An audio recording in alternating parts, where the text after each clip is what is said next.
ಕರ್ತನ ಪವಿತ್ರವಾದ ನಾಮಕ್ಕೆ ಸ್ತೋತ್ರವಾಗಲಿ. ಯೇಸುಸ್ವಾಮಿಯ ಪರಿಶುದ್ಧ ನಾಮದಲ್ಲಿ ಎಲ್ಲರಿಗೂ ವಂದನೆ. ದೇವರಾದ ಕರ್ತನ ನಮ್ಮೆಲ್ಲರನ್ನು ಧಾರಾಳವಾಗಿ ಆಶೀರ್ವದಿಸಲಿ. ನಮಗೆ ಸ್ವಲ್ಪ ಸಮಯದ ಧ್ಯಾನಕ್ಕಾಗಿ ಒಂದು ವಾಕ್ಯವನ್ನು ಓದಿಕೊಳ್ಳೋಣ. ಕೊಲೊಸ್ಸದವರಿಗೆ ಬರೆದ ಪತ್ರಿಕೆ 2ನೇ ಅಧ್ಯಾಯ ಅದರ 7ನೇ ವಾಕ್ಯ. ಆತನಲ್ಲಿ ಬೇರೂರಿಕೊಂಡು ಭಕ್ತಿವೃದ್ಧಿಯನ್ನು ಹೊಂದಿ ನಿಮಗೆ ಬೋಧಿಸಲ್ಪಟ್ಟ ಉಪದೇಶದ ಪ್ರಕಾರವೇ ಕ್ರಿಸ್ತನಲ್ಲಿ ನೆಲೆಗೊಂಡು ದೇವರಿಗೆ ಹೆಚ್ಚಾಗಿ ಸ್ತೋತ್ರ ಮಾಡಿರಿ ಎಂಬುದಾಗಿ. ಅದರ ಮೇಲಿನ ವಾಕ್ಯದಲ್ಲಿ ಈ ರೀತಿಯಾಗಿ ನಮಗೆ ನೋಡಲಿಕ್ಕೆ ಸಾಧ್ಯ. 6ನೇ ವಾಕ್ಯದಲ್ಲಿ, ಆದ್ದರಿಂದ ನೀವು ಕರ್ತನಾದ ಯೇಸು ಎಂಬ ಕ್ರಿಸ್ತನನ್ನು ಅಂಗೀಕರಿಸಿದಂತೆ ಆತನಲ್ಲಿರುವವರಾಗಿ ನಡೆದುಕೊಳ್ಳಿರಿ ಎಂಬುದಾಗಿ. ನಮ್ಮ ಜೀವಿತದಲ್ಲಿ ದೇವರ ವಾಕ್ಯವು ಹೇಳುವಂತಹ ಕಾರ್ಯ ಈ ರೀತಿಯಾಗಿದೆ. ನಾವು ಕರ್ತನಾದ ಯೇಸು ಎಂಬ ಕ್ರಿಸ್ತನನ್ನು ಅಂಗೀಕರಿಸಿದಂತೆ ಆತನಲ್ಲಿದ್ದವರಾಗಿ ನಡೆದುಕೊಳ್ಳಬೇಕು. ಇಲ್ಲಿ ಹೇಳುವಂತಹ ಮಾತಿಗೆ ತುಂಬ ಆಳವಾಗಿರುವಂತಹ ಅರ್ಥ ಇದೆ. ಕರ್ತನು ಎಂಬುದಾಗಿ ಹೇಳುವ ಮಾತನ್ನು ನಾವು ನೋಡುವಾಗ ನಮ್ಮಲ್ಲಿ ಆಳ್ವಿಕೆ ನಡೆಸುವುದಕ್ಕೆ ಅಥವಾ ನಮ್ಮಲ್ಲಿ ಕರ್ತೃತ್ವ ನಡೆಸುವುದಕ್ಕೆ ಸಾಧ್ಯವಾಗುವಂತಹ ಒಬ್ಬ ಯಜಮಾನನು ನಮ್ಮ ಜೀವನದಲ್ಲಿ ಆದಿಯಿಂದ ಅಂತ್ಯದವರೆಗೂ ಕಾರ್ಯನಿರ್ವಹಿಸುವುದಕ್ಕೆ ಸಾಧ್ಯವಾಗಿರುವಂಥ ಒಬ್ಬನಾಗಿದ್ದಾನೆ ಕರ್ತನು ಎಂಬುದಾಗಿ ಹೇಳುವಂಥದ್ದು. ಅದೇ ಇಲ್ಲಿ ಹೇಳುವಂಥದ್ದು ಯೇಸು ಕ್ರಿಸ್ತನನ್ನು ಅಥವಾ ಯೇಸು ಸ್ವಾಮಿಯನ್ನು ನಮ್ಮ ಕರ್ತನಾಗಿ ನಾವು ಅಂಗೀಕರಿಸುವವರಾಗಿರಬೇಕು. ಯೋಹಾನನ ಬರೆದ ಸುವಾರ್ತೆ ಅದರ 1ನೇ ಅಧ್ಯಾಯ 11-12 ವಾಕ್ಯದಲ್ಲಿ ನಾವು ನೋಡುವಾಗ ನಮಗೆ ನೋಡಲಿಕ್ಕೆ ಸಾಧ್ಯ, ಯಾರು ಆತನನ್ನು ಅಂಗೀಕರಿಸಿದರು ಅಂದರೆ ಆತನ ಹೆಸರಿನಲ್ಲಿ ನಂಬಿಕೆ ಇಟ್ಟರು ಅವರಿಗೆ ದೇವರ ಮಕ್ಕಳಾಗುವ ಅಧಿಕಾರವನ್ನು ದೇವರು ಕೊಟ್ಟರು ಎಂಬುದಾಗಿ. ಆ ನಂಬಿಕೆ ನಮ್ಮ ಜೀವಿತದಲ್ಲಿ ಬಹಳ ಪ್ರಾಮುಖ್ಯವುಳ್ಳದು. ಯೇಸುಸ್ವಾಮಿಯ ಶಿಷ್ಯರು ಕೂಡ ಯೇಸುಸ್ವಾಮಿಗೆ ಹೇಳುವಂಥದ್ದು, ಸ್ವಾಮಿ ನಮ್ಮ ನಂಬಿಕೆಯನ್ನು ಹೆಚ್ಚಿಸಬೇಕು ಎಂಬುದಾಗಿ. ಈ ಲೋಕದ ಜೀವಿತದಲ್ಲಿ ಒಂದು ವೇಳೆ ನಮ್ಮ ಜೀವನವನ್ನು ನಾವು ಪರೀಕ್ಷಿಸುವಾಗ ನಮಗೆ ಗೊತ್ತಾಗುತ್ತೆ, ಯೇಸುಸ್ವಾಮಿ ಆ ವಾಕ್ಯ ಕೇಳಿ ರಕ್ಷಣೆಗೆ ಬಂದಂತಹ ಸಮಯದಿಂದ ನಮ್ಮಲ್ಲಿರುವಂತಹ ನಂಬಿಕೆ, ಆ ಕಾಲದಲ್ಲಿದ್ದಂತಹ ನಂಬಿಕೆಗೂ ರಕ್ಷಣೆ ಹೊಂದಿ ವರ್ಷಗಳ ಕಳೆದಾಗ ಈಗ ನಮ್ಮಲ್ಲಿರುವಂತಹ ನಂಬಿಕೆಗೂ ಎರಡನ್ನು ನಾವು ಪರೀಕ್ಷೆ ಮಾಡಿಕೊಳ್ಳುವಾಗ ಅದಕ್ಕೆ ಎರಡಕ್ಕೂ ತುಂಬ ವ್ಯತ್ಯಾಸ ಇದೆ. ಮೊದಲಿದ್ದಂತಹ ನಂಬಿಕೆ ನಮ್ಮಲ್ಲಿ ಈಗ ಇರುವುದಕ್ಕೆ ಸಾಧ್ಯವಿಲ್ಲ. ಕಾರಣ ಎಲ್ಲರಲ್ಲಿ ಅಲ್ಲ, ಹೆಚ್ಚು ಕಡಿಮೆ ಜನರಲ್ಲಿ, ಅಂದರೆ ಹೆಚ್ಚಿನಂಶ ಜನರಲ್ಲಿ ಮೊದಲಿದ್ದಂತಹ ಆತ್ಮಿಕ ಬೆಳವಣಿಗೆ ಮಾತ್ರವಲ್ಲ, ಆ ಕ್ರಿಸ್ತನಲ್ಲಿದ್ದಂತಹ ನಂಬಿಕೆ ಈಗ ಇರುವುದಕ್ಕಿಲ್ಲ. ಸಮಸ್ಯೆಗಳು ಬಂದ ಹಾಗೆ, ದಿನಗಳು ಕಳೆದ ಹಾಗೆ ಅವರಲ್ಲಿರುವಂತಹ ನಂಬಿಕೆ ಕುಂದಿ ಹೋಗುವುದಕ್ಕೆ ಸಾಧ್ಯವಾಗುತ್ತದೆ. ಅದು ಅವರ ತೊಂದರೆ ಅಲ್ಲ. ಕಾರಣ ಯಾವ ಮನುಷ್ಯನಾದರೂ ಕೂಡ ಸಮಸ್ಯೆಯಲ್ಲಿ ಬಿದ್ದಾಗ ತನ್ನ ನಂಬಿಕೆಯನ್ನು ಇತರರು ಪ್ರಶ್ನೆ ಮಾಡುವಾಗ ತನ್ನಿಂದ ತಾನಾಗಿ ಅವರ ನಂಬಿಕೆಯು ಕುಂದಿ ಹೋಗುವುದಕ್ಕೆ ಸಾಧ್ಯವಾಗುತ್ತದೆ. ಇಲ್ಲ, ತನ್ನ ಆ ಒಂದು ಪ್ರಯಾಸದಲ್ಲಿ ತಾನು ಇದ್ದಾಗ, ಯಾವುದೇ ಒಂದು ಪ್ರಯಾಸದಲ್ಲಿದ್ದರೂ ಕೂಡ ತಾನು ದೇವರಲ್ಲಿ ಪ್ರಾರ್ಥನೆ ಮಾಡಿ ತನಗೆ ಒಂದು ವೇಳೆ ಆ ಸಮಯದಲ್ಲಿ ಆ ಕ್ಷಣದಲ್ಲಿ ಉತ್ತರ ಸಿಗದೆ ಹೋದರೆ ತನ್ನ ನಂಬಿಕೆ ಕಡಿಮೆ ಆಗುತ್ತೆ. ಆದರೆ ಇಲ್ಲಿ ದೇವರ ವಾಕ್ಯದಲ್ಲಿ ನಾವು ಓದಿದ ಈ ರೀತಿಯಾಗಿ, ಆದ್ದರಿಂದ ನೀವು ಕರ್ತನಾದ ಯೇಸು ಎಂಬ ಕ್ರಿಸ್ತನನ್ನು ಅಂಗೀಕರಿಸಿದಂತೆ ಆತನಲ್ಲಿದ್ದವರಾಗಿ ನಡೆದುಕೊಳ್ಳಿರಿ. ಒಂದನೇದು, ನಮ್ಮ ಕರ್ತನು ಯೇಸುಸ್ವಾಮಿ ಆಗಿರಬೇಕು. ನಮ್ಮಲ್ಲಿ ಕಾರ್ಯನಿರ್ವಹಣೆ ಮಾಡುವುದಕ್ಕೆ ಯೇಸುಸ್ವಾಮಿಗೆ ನಮ್ಮನ್ನು ನಾವು ಒಪ್ಪಿಸಿಕೊಡುವವರಾಗಿರಬೇಕು. ನಮ್ಮ ಜೀವಿತದಲ್ಲಿ ನಮಗೆ ದೇವರ ವಾಕ್ಯವೆಲ್ಲ ನಾವು ಕೇಳುತ್ತೇವೆ. ದೇವರ ಸನ್ನಿಧಿಯಲ್ಲಿ ಒಂದು ವೇಳೆ ನಮಗೆ ಒಪ್ಪಿಸಿಕೊಡುವುದಕ್ಕೆ ಮನಸ್ಸಿದೆ. ಆದರೆ ಕೆಲವೊಂದು ಸಂದರ್ಭದಲ್ಲಿ ಮಾತ್ರ ನಾವು ದೇವರಿಗೆ ವಿಧೇಯರಾಗುತ್ತೇವೆ. ಅಂದರೆ ಒಪ್ಪಿಸಿಕೊಡುವಂಥ ಅನುಭವ ನಮ್ಮಲ್ಲಿ ಬರುತ್ತದೆ. ನಾವು ದೇವರ ಸನ್ನಿಧಿಯಲ್ಲಿ ತಿಳಿದುಕೊಂಡವರಾಗಿರಬೇಕು. ಈ ಒಪ್ಪಿಸಿಕೊಡುವುದು ಎಂಬುದಾಗಿರುವಂತಹ ಕಾರ್ಯದಲ್ಲಿ ಅದಕ್ಕೆ ತುಂಬ ಅರ್ಥಗಳಿಲ್ಲ, ಒಂದೇ ಅರ್ಥ. ನಾವು ಹೇಳ್ತೇವೆ ನಾನು ಸರೆಂಡರ್ ಆಗ್ತಿದ್ದೀನಿ, ಅಥವಾ ನಾನು ತಗ್ಗಿ ಅಥವಾ ನಿಮ್ಮ ಸನ್ನಿಧಿಗೆ ನಾವು ಬರ್ತಿದ್ದೀನಿ ಸ್ವಾಮಿ. ಇದು ಯಾವುದೂ ಅಲ್ಲ ಯಥಾರ್ಥವಾಗಿ ಅದರ ಅರ್ಥ. ಯೇಸುಸ್ವಾಮಿ ಹೇಳಿದ್ದು,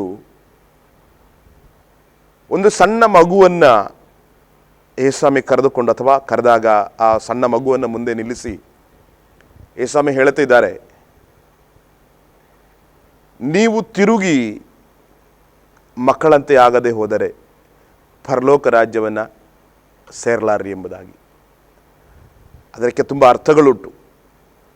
ನಮ್ಮ ಜೀವಿತದಲ್ಲಿ ನಾವು ನಂಬುತ್ತೇವೆ, ಯೇಸುಸ್ವಾಮಿಯನ್ನು ನಮ್ಮ ಕರ್ತನನ್ನಾಗಿ ರಕ್ಷಕನನ್ನಾಗಿ ನಾವು ನಂಬಿದ್ದೇವೆ ಅಥವಾ ಅಂಗೀಕರಿಸಿದ್ದೇವೆ ಎಂಬುದಾಗಿ ನಾವು ಹೇಳುತ್ತೇವೆ. ಆದರೆ ಹಲವೊಂದು ಸಾರಿ ನಮ್ಮ ಜೀವನ ದೇವರ ಸನ್ನಿಧಿಯಲ್ಲಿ ವಿಧೇಯವಾಗುವುದಕ್ಕೆ ಸಾಧ್ಯವಾಗುವುದಿಲ್ಲ. ದೇವರ ವಾಕ್ಯದಲ್ಲಿ ಹೇಳುತ್ತದೆ, ನಮ್ಮ ದೇವರು ನಮಗೆ ದಯಪಾಲಿಸಿರುವಂತಹ ದೇವರ ಆತ್ಮನಿಗೆ ನಮ್ಮ ಶರೀರ ವಿಧೇಯವಾಗಬೇಕು.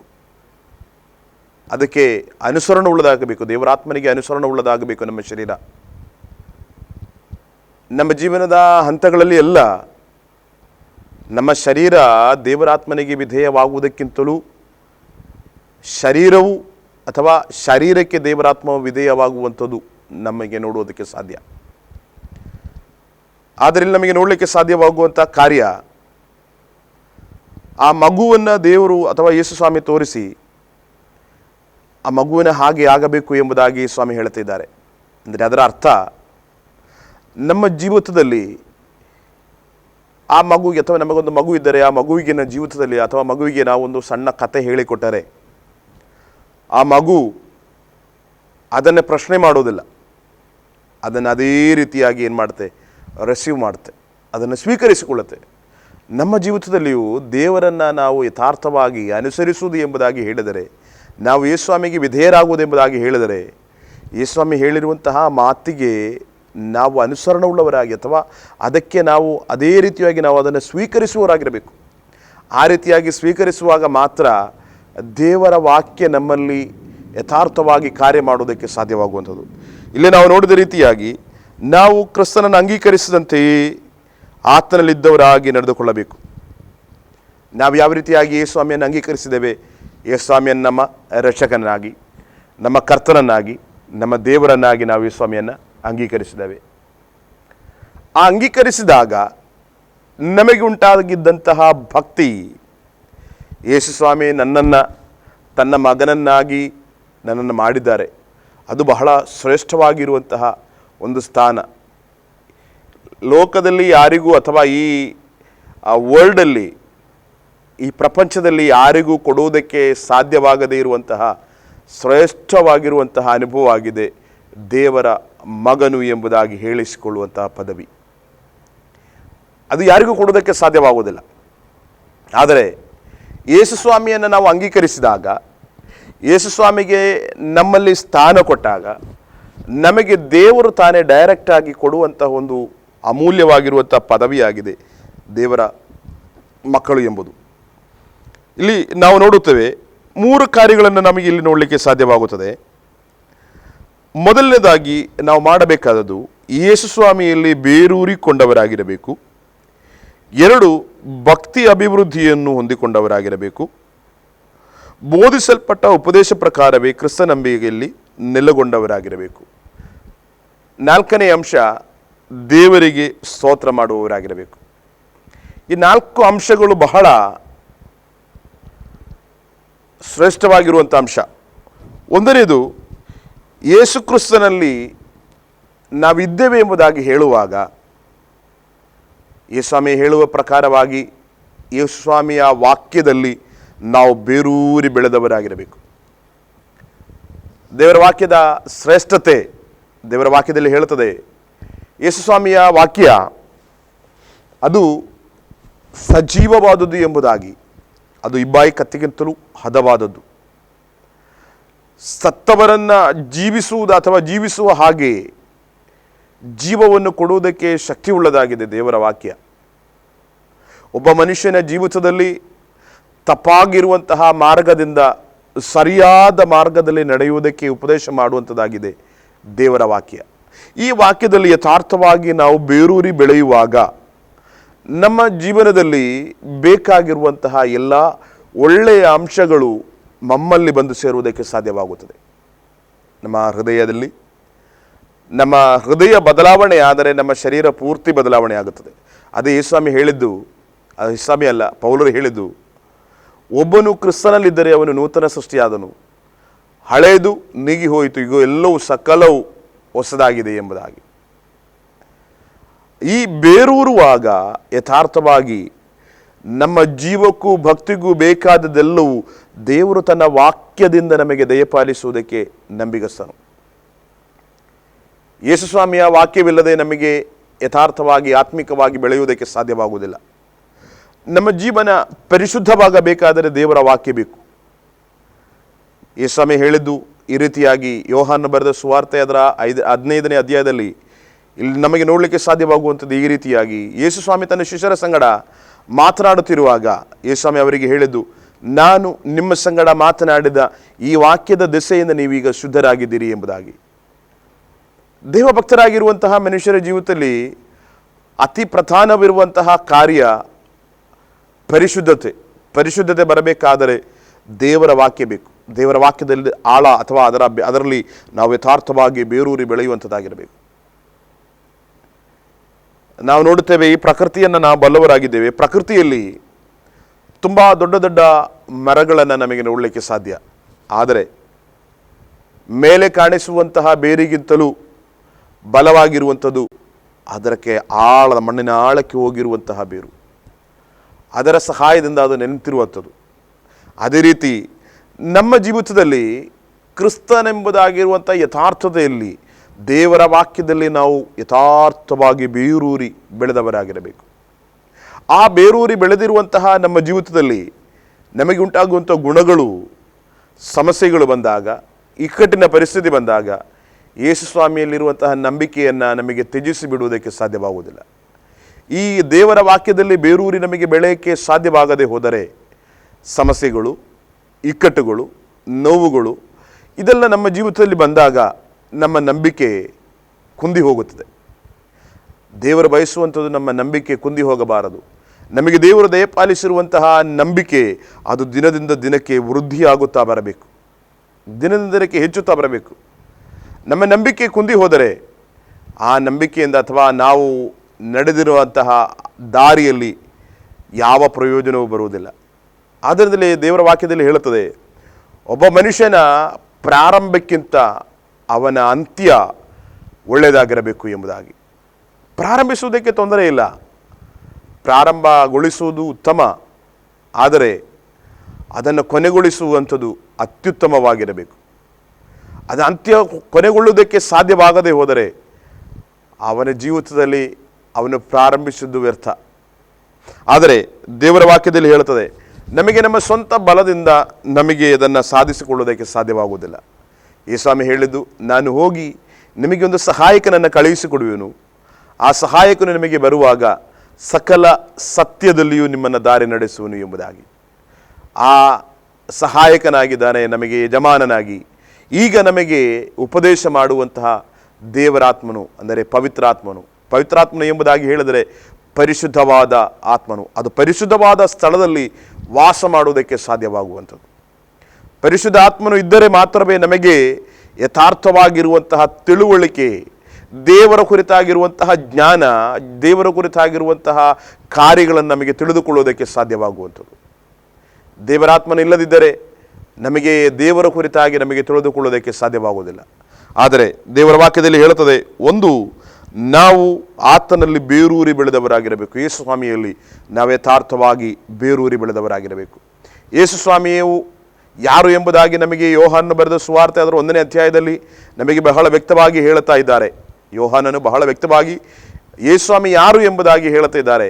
ಅದು ಇಲ್ಲಿ ಹೇಳುವಂಥದ್ದು ಈ ರೀತಿಯಾಗಿ, ಆದಿಯಲ್ಲಿ ವಾಕ್ಯವಿತ್ತು, ಆ ವಾಕ್ಯ ಎಂಬಾತನು, ಅಥವಾ ಆದಿಯಲ್ಲಿ ವಾಕ್ಯವಿತ್ತು, ಆ ವಾಕ್ಯವು ದೇವರ ಬಳಿಯಲ್ಲಿತ್ತು, ಆ ವಾಕ್ಯವು ದೇವರಾಗಿತ್ತು ಎಂಬುದಾಗಿ. ಆ ವಾಕ್ಯ ಅಥವಾ ದೇವರು ಯೇಸುಸ್ವಾಮಿ ವಾಕ್ಯವಾಗಿದ್ದಾರೆ. ಆ ವಾಕ್ಯದಲ್ಲಿ ನಾವು ಯಥಾರ್ಥವಾಗಿ ಬೇರೂರುವವರಾಗಿರಬೇಕು. ಎರಡನೆಯದು, ನಮ್ಮ ಭಕ್ತಿಯನ್ನು ಅಭಿವೃದ್ಧಿ ಹೊಂದುವಂಥದ್ದಾಗಿರಬೇಕು. ನಮ್ಮ ಭಕ್ತಿ ಇದ್ದ ಹಾಗಿರುವಂಥ ಭಕ್ತಿ ಅಲ್ಲ, ದೇವರ ಕುರಿತಾಗಿರುವಂತಹ ತಿಳುವಳಿಕೆ ನಮಗೆ ಉಂಟಾದಾಗ ನಮ್ಮ ಹೃದಯದ ಅಂತರಾಳದಲ್ಲಿ ಉಂಟಾಗುವಂಥ ಒಂದು ಅಲ್ಲಿ ಕಾರ್ಯವಾಗಿದೆ ಭಕ್ತಿ ಎಂಬುದು. ಹೊರಗಿನ ತೋರಿಕೆ ಅಲ್ಲ ಭಕ್ತಿ. ಭಕ್ತಿ ಎಂಬುದು ಒಳಗಿನ ತೋರಿಕೆ. ಆ ಭಕ್ತಿ ಯಥಾರ್ಥವಾಗಿ ಅಥವಾ ಅದನ್ನು ಕಾಣುವುದಕ್ಕೆ ಸಾಧ್ಯವಾಗುವಂಥದ್ದು ದೇವರಿಗೆ ಮಾತ್ರ. ಕಾರಣ ದೇವರ ವಾಕ್ಯದಲ್ಲಿ ಹೇಳ್ತದೆ, ಹೃದಯವನ್ನು ಅಂತರೇಂದ್ರಿಯವನ್ನು ಪರಿಶೋಧನೆ ಮಾಡುವಂತಹ ದೇವರಿಗೆ ಎಲ್ಲವೂ ಬಯಲಾಗಿದೆ ಎಂಬುದಾಗಿ. ನಮ್ಮ ಜೀವಿತದಲ್ಲಿ ಒಬ್ಬ ಮನುಷ್ಯನ ಹೊರಗಿನ ತೋರಿಕೆ ಮಾತ್ರ ನಮಗೆ ನೋಡಲಿಕ್ಕೆ ಸಾಧ್ಯವಾಗುವಂಥದ್ದು. ಆದರೆ ಸಕಲವನ್ನು ಉಂಟು ಮಾಡಿದಂತಹ, ಸಕಲದರ ಯಜಮಾನಾಗಿರುವಂತಹ, ಸೃಷ್ಟಿಕರ್ತನಾಗಿರುವಂಥ ಯೇಸು ಸ್ವಾಮಿಗೆ ಸಕಲ ಮನುಷ್ಯರ ಹೃದಯಗಳನ್ನು ಪರಿಶೋಧನೆ ಮಾಡುವುದಕ್ಕೆ ಸಾಧ್ಯ. ದೇವರ ವಾಕ್ಯದಲ್ಲಿ ಹೇಳುವ ರೀತಿಯಾಗಿ ಎಲ್ಲ ಮನುಷ್ಯರ ಹೃದಯವನ್ನು ಕ್ಷಣ ಮಾತ್ರದಲ್ಲಿ ಪರಿಶೀಲಿಸುವಂತಹ, ಪರಿಶೋಧನೆ ಮಾಡುವಂತಹ ದೇವರಿಗೆ ಯಾವುದು ಅಸಾಧ್ಯವಲ್ಲ. ಆದ್ದರಿಂದ ದೇವರ ವಾಕ್ಯದಲ್ಲಿ ಹೇಳುತ್ತದೆ, ಮೊದಲನೆಯದು ನಮಗೆ ದೇವರ ಸನ್ನಿಧಿಯಲ್ಲಿ ದೇವರಲ್ಲಿ ಬೇರೂರಿ ನಾವು ಬೆಳೆದವರಾಗಿರಬೇಕು. ಎರಡನೆಯದು ನಮಗೆ ಭಕ್ತಿ ವೃದ್ಧಿ ಉಂಟಾಗಬೇಕು. ಮೂರನೆಯದು ಅಥವಾ ದೇವರು ನಮಗೆ ಬೋಧಿಸಲ್ಪಟ್ಟಂತಹ ಉಪದೇಶದಲ್ಲಿ ನಾವು ನೆಲೆ ನಿಂತವರಾಗಿರಬೇಕು. ದೇವರು ನಮಗೆ ಹೇಳುವಂತಹ ಮಾತಿನಲ್ಲಿ, ದೇವರ ವಾಕ್ಯದಲ್ಲಿ ನಾವು ಅದನ್ನು ಅನುಸರಿಸುವವರು, ಅಂದರೆ ನೆಲೆ ನಿಲ್ಲುವವರು ಎಂಬುದಾಗಿ ಹೇಳಿದರೆ ನಾವು ಅದಕ್ಕೆ ತಕ್ಕ ಹಾಗೆ ಜೀವಿಸುವವರಾಗಿರಬೇಕು. ನಾವು ದೇವರ ವಾಕ್ಯವನ್ನು ಕೇಳುತ್ತೇವೆ, ಆದರೆ ನಮ್ಮ ಜೀವನ ದೇವರ ವಾಕ್ಯಕ್ಕೆ ಅನುಗುಣವಾಗಿ ಅಲ್ಲದಿದ್ದರೆ ಅದರಲ್ಲಿ ನಮ್ಮ ಜೀವನದಲ್ಲಿ ಯಾವ ಆಶೀರ್ವಾದವೂ ದೊರೆಯುವುದಿಲ್ಲ, ಯಾವ ಬದಲಾವಣೆಯೂ ಕಾಣುವುದಿಲ್ಲ. ಒಬ್ಬ ಮನುಷ್ಯನೇ ಹೇಳಿದ ರೀತಿಯಾಗಿ ನೀನು ಏನೇ ಹೇಳು, ನನ್ನ ಜೀವನ ಈ ರೀತಿಯಾಗಿ ನನ್ನ ಜೀವನಕ್ಕೆ ಬದಲಾವಣೆ ಬರೋದಿಲ್ಲ. ಅದಲ್ಲ, ಯೇಸು ಸ್ವಾಮಿಯನ್ನು ನಂಬಿದಂಥ ಪ್ರತಿಯೊಬ್ಬನ ಜೀವಿತದಲ್ಲಿಯೂ ದೇವರು ಬಯಸುವಂಥದ್ದು ಅವನಿಗೆ ಬದಲಾವಣೆ ಉಂಟಾಗಬೇಕು. ಬದಲಾವಣೆ ಇಲ್ಲದಿದ್ದರೆ ಅವನು ಕ್ರಿಸ್ತನಲ್ಲಿ ಯಾವ ರೀತಿಯಾಗಿ ನೂತನ ಸೃಷ್ಟಿ ಆಗುವುದಕ್ಕೆ ಸಾಧ್ಯ? ಕ್ರಿಸ್ತನಲ್ಲಿ ನೂತನ ಸೃಷ್ಟಿ ಆಗುವುದಕ್ಕೆ ಅವರಿಂದ ಆಗುವುದಿಲ್ಲ. ನಾವು ಮುಂದಕ್ಕೆ ನೋಡುವಾಗ ಈ ರೀತಿಯಾಗಿ ನಮಗೆ ನೋಡಲಿಕ್ಕೆ ಸಾಧ್ಯ. ಬೋಧಿಸಲ್ಪಟ್ಟಂಥ ಉಪದೇಶ, ಅದರ ಪ್ರಕಾರ ಕ್ರಿಸ್ತ ನಂಬಿಕೆಯಲ್ಲಿ ನೆಲೆಗೊಂಡವರಾಗಿ ದೇವರಿಗೆ ಸ್ತೋತ್ರ ಸಲ್ಲಿಸುವವರಾಗಿರಬೇಕು. ಕ್ರಿಸ್ತನಲ್ಲಿರುವಂತಹ ನಂಬಿಕೆ ಅದು ಎಂದಿಗೂ ಕೊರತೆ ಉಂಟಾಗುವಂಥದ್ದಾಗಿರಬಾರದು. ಕೊರತೆ ಉಂಟಾಗುತ್ತೆ ಎಂಬುದಾಗಿ ದೇವರಿಗೆ ಗೊತ್ತಿದ್ದರಿಂದಲೇ ಯೇಸುಸ್ವಾಮಿ ಹೇಳಿದ್ದು, ಯೇಸುಸ್ವಾಮಿ ಬರುವಾಗ ಈ ಭೂಮಿಯ ಮೇಲೆ ನಂಬಿಕೆಯನ್ನು ಅಥವಾ ನಂಬಿಗಸ್ತಿಕೆಯನ್ನು ಕಾಣುವೇನೋ ಎಂಬುದಾಗಿ. ನಂಬಿಕೆಯನ್ನು ಕಾಣುವೇನೋ. ಎಲ್ಲ ಮನುಷ್ಯರು ಹೇಳ್ತಾರೆ, ನಾನು ಯೇಸುಸ್ವಾಮಿ ಮೇಲೆ ನಂಬಿಕೆ ಇಟ್ಟಿದ್ದೇನೆ. ಆದರೆ ನಮ್ಮ ನಂಬಿಕೆಗೆ ಆಧಾರ ಏನು ಎಂಬುದಾಗಿ ಕೇಳಿದರೆ, ಏನು ನಿಮ್ಮ ನಂಬಿಕೆ ಎಂಬುದಾಗಿ ಕೇಳಿದರೆ ಅದಕ್ಕೆ ಉತ್ತರ ಕೊಡೋದಕ್ಕೆ ನಮ್ಮಿಂದ ಆಗುವಂಥದ್ದು ಅಲ್ಲ ಕೆಲವೊಂದು ಸಾರಿ. ಆದರೆ ಯೇಸುಸ್ವಾಮಿ ಹೇಳಿದಂತಹ ಮಾತು ನಮ್ಮ ನಂಬಿಕೆ ಕಳೆದು ಹೋಗದಂತೆ ನಮ್ಮ ನಂಬಿಕೆಯಲ್ಲಿ ನಾವು ಯಥಾರ್ಥವಾಗಿ ದೃಢವಾಗಿರಬೇಕು. ನಮ್ಮ ನಂಬಿಕೆ ದೃಢವಾಗಿದ್ದರೆ ಮಾತ್ರ ನಮ್ಮ ಜೀವಿತದಲ್ಲಿ ಕ್ರಿಸ್ತನಿಗೋಸ್ಕರವಾಗಿ ನಮಗೆ ಜೀವಿಸುವುದಕ್ಕೆ ಸಾಧ್ಯವಾಗುವಂಥದ್ದು. ನಮ್ಮ ನಂಬಿಕೆ ಯಥಾರ್ಥವಲ್ಲದಿದ್ದರೆ ನಮಗೆ ಕ್ರಿಸ್ತನಿಗೋಸ್ಕರವಾಗಿ ಯಾವುದನ್ನು ಮಾಡುವುದಕ್ಕೆ ಸಾಧ್ಯವಾಗುವುದಿಲ್ಲ. ನಂಬಿಕೆಯಲ್ಲಿ ದೃಢವಾಗಿದ್ದವನು ದೇವರಿಗೆ ಅವನು ಸ್ತೋತ್ರವನ್ನು ಸಲ್ಲಿಸ್ತಾನೆ. ಕಾರಣ ತನ್ನ ನಂಬಿಕೆ ದಿನನಿತ್ಯ ವೃದ್ಧಿಯಾಗುವುದರಿಂದ ತನ್ನ ಆತ್ಮಿಕ ಬೆಳವಣಿಗೆಗೆ ಹಲ್ಲೆಲೂಯಾ ಅದೊಂದು ದಾರಿಯಾಗಿರುತ್ತದೆ. ತನ್ನ ಜೀವಿತದಲ್ಲಿ ದೇವರು ಮಾಡಿರುವಂತಹ ಅಥವಾ ದೇವರು ಮಾಡುವಂತಹ ಕಾರ್ಯಗಳನ್ನು ನೆನೆಸಿ ದೇವರ ಸನ್ನಿಧಿಯಲ್ಲಿ ಸದಾ ನಂಬಿಗಸ್ತನಾಗಿ ದೇವರಿಗೆ ಆತನು ಕೃತಜ್ಞತೆ ಉಳ್ಳವನಾಗಿರುತ್ತಾನೆ. ಆದ್ದರಿಂದಲೇ ದೇವರ ವಾಕ್ಯದಲ್ಲಿ ಹೇಳುತ್ತದೆ, ಅಲ್ಲಿ ಅವನು ದೇವರಿಗೆ ಸ್ತೋತ್ರ ಮಾಡುವವನಾಗಿರುತ್ತಾನೆ ಎಂಬುದಾಗಿ. ನಮ್ಮ ಜೀವಿತದಲ್ಲಿ ಯಥಾರ್ಥವಾಗಿ ನಾವು ದೇವರ ವಾಕ್ಯ ಎಷ್ಟೋ ಸಾರಿ ಕೇಳುತ್ತೇವೆ, ಎಷ್ಟೋ ಸಾರಿ ದೇವರನ್ನು ನಾವು ಆರಾಧಿಸ್ತೇವೆ, ಅಲ್ಲಿ ದೇವರ ವಾಕ್ಯವನ್ನು ನಾವು ಓದುತ್ತೇವೆ. ಆದರೆ ನಾವು ಓದಿದಂತಹ ವಾಕ್ಯ ಅಥವಾ ನಾವು ಕೇಳಿದಂತಹ ಸಂದೇಶ ಆ ವಾಕ್ಯದಲ್ಲಿ ಯಥಾರ್ಥವಾಗಿ ನಮಗೆ ಬೇರೂರುವುದಕ್ಕೆ ಸಾಧ್ಯವಾಗಿದೆಯೋ, ಅದರ ಆ ಶ್ರೇಷ್ಠತೆಯನ್ನು ನಮಗೆ ತಿಳಿದುಕೊಳ್ಳುವುದಕ್ಕೆ ಸಾಧ್ಯವಾಗಿದೆಯೋ ಎಂಬುದಾಗಿ ನಾವು ನಮ್ಮನ್ನೇ ಪರೀಕ್ಷೆ ಮಾಡಿಕೊಂಡವರಾಗಿರಬೇಕು. ಪ್ರಿಯರೇ, ಈ ಲೋಕದಲ್ಲಿರುವಂತಹ ಸ್ವಲ್ಪ ಸಮಯದ ಜೀವನ ಅದು ಕಣ್ಣು ಮುಚ್ಚಿ ತೆರೆಯುವುದರೊಳಗೆ ಅದು ಮುಗಿದು ಹೋಗುತ್ತದೆ. ಆದರೆ ದೇವರ ವಾಕ್ಯದಲ್ಲಿ ಹೇಳುತ್ತದೆ, ಯೇಸು ಕ್ರಿಸ್ತನ ಚಿತ್ತವನ್ನು ಮಾಡುವವನು ಅವರೆಂದಿಗೂ ನೆಲೆ ನಿಲ್ಲುವನು ಎಂಬುದಾಗಿ. ನಮ್ಮ ಜೀವನದಲ್ಲಿ ದೇವರು ನಮ್ಮ ಕುರಿತಾಗಿ ಬಯಸುವಂಥದ್ದು ನಾವು ಆತನ ಸಂಗಡ ಇರುವವರಾಗಿರಬೇಕು ಎಂಬುದಾಗಿ. ನಾವು ಆತನ ಸಂಗಡನೆ ವಾಸ ಮಾಡುವವರಾಗಿರಬೇಕು. ಆತನ ಸಂಗಡ ಆತನ ಚಿತ್ತಾನುಸಾರವಾಗಿ ನಮ್ಮ ಜೀವನವನ್ನು ನಾವು ಮುಂದಕ್ಕೆ ನಡೆಸುವವರಾಗಿರಬೇಕು.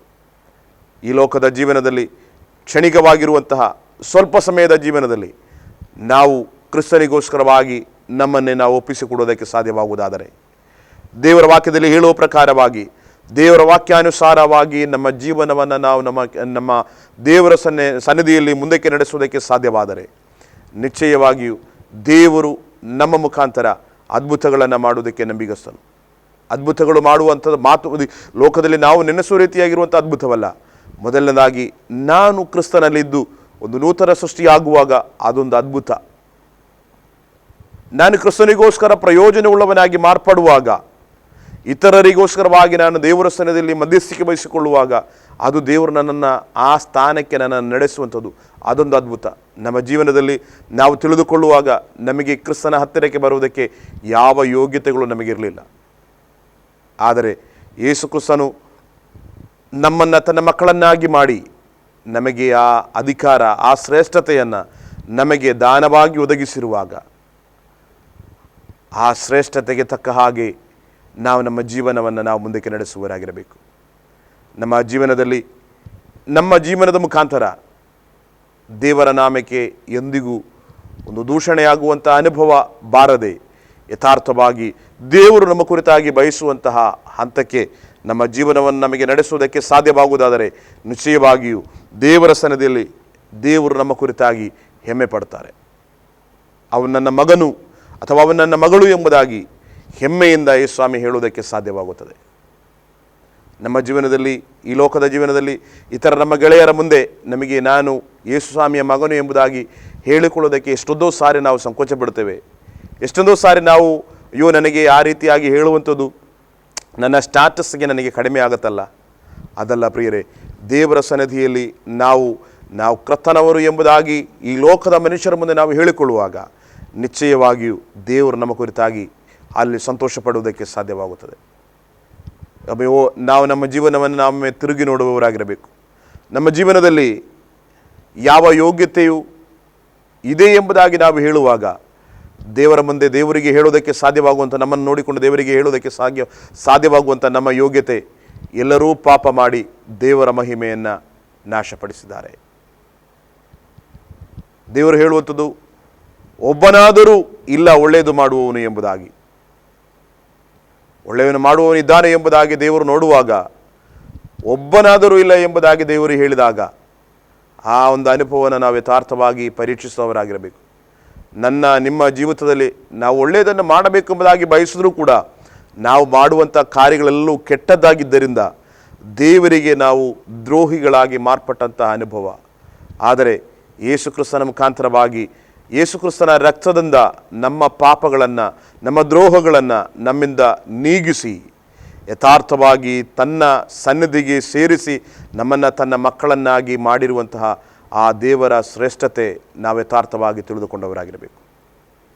ನಮ್ಮ ಜೀವಿತದಲ್ಲಿ ಆ ದೇವರಿಗೋಸ್ಕರವಾಗಿ, ಆ ದೇವರ ವಾಕ್ಯದಲ್ಲಿ ಯಥಾರ್ಥವಾಗಿ ಬೇರೂರಿ ಕರ್ತನಿಗೋಸ್ಕರವಾಗಿ ಪ್ರಯೋಜನವುಳ್ಳವರಾಗಿರುವ ಅಥವಾ ಪ್ರಯೋಜನವುಳ್ಳ ಜೀವಿತವನ್ನು ನಾವು ನಡೆಸೋಣ. ನಮ್ಮ ಕುರಿತಾಗಿ ದೇವರು ಹೇಳಿಕೊಳ್ಳುವಾಗ ಹೆಮ್ಮೆಯಿಂದ ಅವನು ನನ್ನ ಮಗನು ಎಂಬುದಾಗಿ ಹೇಳಿಕೊಳ್ಳುವುದಕ್ಕೆ ದೇವರಿಗೆ ಸಾಧ್ಯವಾಗಬೇಕು, ಕರ್ತನಿಗೆ ಸಾಧ್ಯವಾಗಬೇಕು. ನಮಗೂ ಕೂಡ ನಾನು ಯೇಸುಸ್ವಾಮಿಯನ್ನು ನಂಬಿದವನು, ನಾನು ಯೇಸುಸ್ವಾಮಿಯ ಮಗನು ಎಂಬುದಾಗಿ ಬಹಳ ಗೌರವದಿಂದ ಹೇಳಿಕೊಳ್ಳುವುದಕ್ಕೆ ನಮಗೆ ಸಾಧ್ಯವಾಗಬೇಕು. ಅದು ಸಾಧ್ಯವಾಗಬೇಕಾದರೆ ದೇವರ ವಾಕ್ಯದಲ್ಲಿ ಹೇಳುವ ರೀತಿಯಾಗಿ ದೇವರ ವಾಕ್ಯದಲ್ಲಿ ನಾವು ಬೇರೂರಿ ಬೆಳೆಯುವವರಾಗಿರಬೇಕು. ನಮಗೆ ಭಕ್ತಿ ಅಭಿವೃದ್ಧಿ ಉಂಟಾಗಬೇಕು. ನಾವು ಕೇಳಲ್ಪಟ್ಟಂತಹ ಉಪದೇಶದಲ್ಲಿ ಸ್ಥಿರವಾಗಿರಬೇಕು. ನಾವು ದೇವರಿಗೆ ಸ್ತೋತ್ರವನ್ನು ಸಲ್ಲಿಸುವವರಾಗಿರಬೇಕು. ಈ ಕಾರ್ಯಗಳು ನಮ್ಮಲ್ಲಿ ನಡೆದರೆ ನಿಶ್ಚಯವಾಗಿಯೂ ನಮ್ಮ ಜೀವಿತದಲ್ಲಿ ಈ ಲೋಕದಲ್ಲಿರುವಂಥ ಯಾವ ಸಮಸ್ಯೆಗೂ ನಮ್ಮನ್ನು ಯೇಸುಸ್ವಾಮಿಯಲ್ಲಿರುವಂಥ ಅನ್ಯೋನ್ಯತೆಯಿಂದ ತಪ್ಪಿಸಿಕೊಳ್ಳುವುದಕ್ಕೆ ಸಾಧ್ಯವಾಗುವುದಿಲ್ಲ.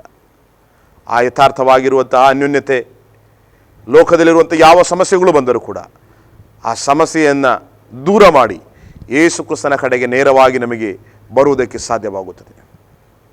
ಸೋತು ಹೋಗದ ಹಾಗೆ ಧೈರ್ಯದಿಂದ ನಮಗೆ ಮುನ್ನುಗ್ಗೋಣ.